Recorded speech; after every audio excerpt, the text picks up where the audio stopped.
అంటే అతను మాట తీరు ఏ విధంగా ఉంటుందంటే ఓ సామెత ఉంది, నో నిజం అదే జగనిజం. బాగానండి, నో నిజం అదే జగనిజం అంటే అబద్ధాలు చెప్పడమే ఆయన ఆయుధం.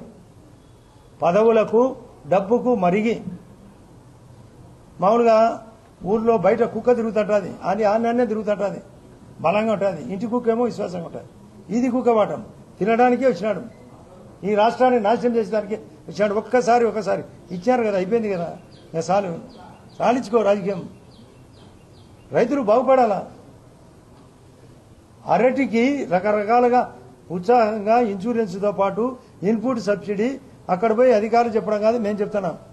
సెంట్రల్ ఇన్సూరెన్స్ పాలసీ ఉంది, ఫసల్ బీమా యోజన ఒక స్కీమ్, ప్రధానమంత్రి ఫసల్ బీమా యోజన. ఒక ఘాట్లో కుక్క ఉంటుంది, అది ఎద్దును తిననీయదు, తను తినదు.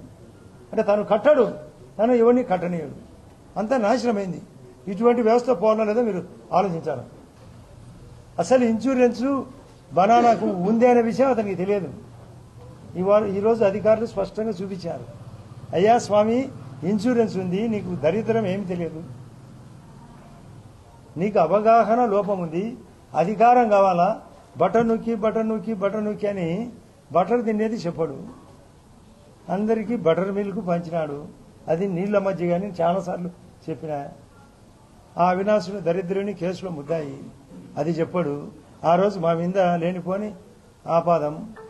ఇలా చుట్టం సతీష్ రెడ్డి కూడా ఆ రోజు చేసినట్టు చంద్రబాబు నాయుడు చెప్పినాడంట, నేను పులిసి చెప్పినాడంట. మధ్యాహ్నం నుంచి పొద్దునేమో గుండెపోటు, నోటికి వచ్చే అబద్ధాలు.